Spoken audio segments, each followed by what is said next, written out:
Assalamu alaikum students. Today we will solve short questions of chapter 4 which is trigonometry. So first short question is write down chemical formula of barium nitride. So barium is present in group 2 in periodic table. It is alkaline earth metal. It can lose 2 electrons. So 2 electron जो है ये remove कर सकता है और इससे 2 plus जो है इसके ऊपर चार्ज आ जाएगा और ये जब नाइट्रोजन के साथ मिलेगा तो नाइट्राइट बनाएगा और नाइट्रोजन जो है ये इलेक्ट्रोनेगेटिव एलिमेंट है, ये 3 इलेक्ट्रॉन गेन कर सकता है तो नाइट्रोजन -3 जो है ये हो जाएगा।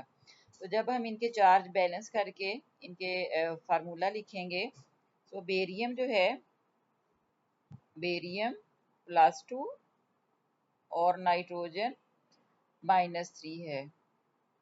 तो ये वाला जो 3 है डिजिट ये यहाँ आ जाएगा और ये 2 जो है ये इधर चला जाएगा। तो इसके बाद जो फाइनल फार्मूला हमारे पास आएगा Ba3N2 बेरियम नाइट्राइड हो जाएगा। Next question is find out the molecular formula of compound whose empirical formula is CH2O and molar mass is 180।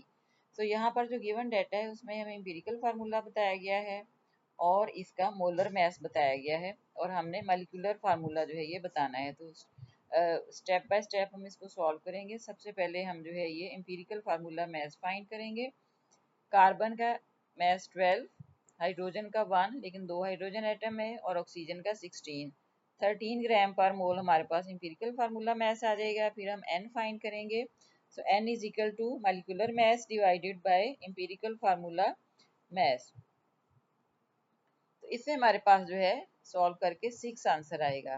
Molecular formula जो है उसके लिए हमने एम्पिरिकल फार्मूला के साथ 6 को मल्टीप्लाई करेंगे तो आंसर हमारे पास आ जाएगा C6H12O6। Molecular formula is C6H12O6। Next question, how many molecules are present in 1.5 gram water. इस केस में हमें जो है ये मैस दिया गया है और हमने मॉलिक्यूल्स बताने हैं। तो इसके लिए सबसे पहले हमें नंबर ऑफ मोल्स पता होने चाहिए। So number of moles is equal to mass over molar mass. Mass 1.5 है, मोलर मैस 18 है तो 0.0833 मोल जो है ये इसका आंसर आ गया है हमारे पास। तो नंबर ऑफ मोल्स आ गए हैं। अब हमने नंबर ऑफ मॉलिक्यूल्स फाइंड करने हैं तो उसके लिए हम फार्मूला यूज करेंगे Avogadro's formula. So number of molecules is equal to moles multiplied by Na Avogadro's number. Avogadro's number is equal to 6.022 into 10 raised to power 23. Moles is equal to 0.0833। So हमारे पास number of molecules आ जाएंगे 5.02 into 10 raised to power 22 molecules. So 1.5 gram of water contain 5.02 into 10 raised to power 22 molecules. Next question is, what is difference between mole and Avogadro's? So mole is a unit which is used to express the amount of substance. So amount of substance के लिए जो ऐसे unit use होती है उसको हम mole कहते हैं। 1 mole of any substance contain 6.022 into 10 raised to power 23 particles। अब जो Avogadro's number है जिसको Na से भी represent करते हैं, that is the numerical value 6.02 into 10 raised to power 23 पर मोल। एक मोल में जितने पार्टिकल्स होंगे उसको हम Avogadro's नंबर कहते हैं, representing the number of particles in 1 mole। So in short we can summarize, mole is equal to unit of amount of substance, Avogadro's number is equal to number of particles per mole।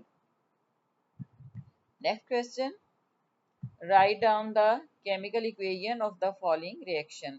तो यहाँ पर जो है ये reactant दिए गए हैं copper plus sulphuric acid और प्रोडक्ट है copper sulphate, sulphur dioxide and water. तो हमने कॉपर का सिंबल लिखना है जो कि Cu है, सल्फ्यूरिक एसिड का फार्मूला लिखना है जो कि H2SO4 है। ये इक्वेशन हमने बैलेंस करनी है तो हमें इसके साथ 2H2SO4 लिखना पड़ेगा ताकि हम इसमें जो एटम्स हैं राइट और लेफ्ट साइड पे वो उसको बैलेंस कर सकें। सो 2H2SO4 और प्रोडक्ट में हमारे पास है कॉपर सल्फेट CuSO4 SO2, इसका हम लिखेंगे फार्मूला, और वाटर। तो ये हमारे पास जो केमिकल इक्वेशन है, ये बैलेंस्ड केमिकल इक्वेशन जो है ये हमने लिख ली है।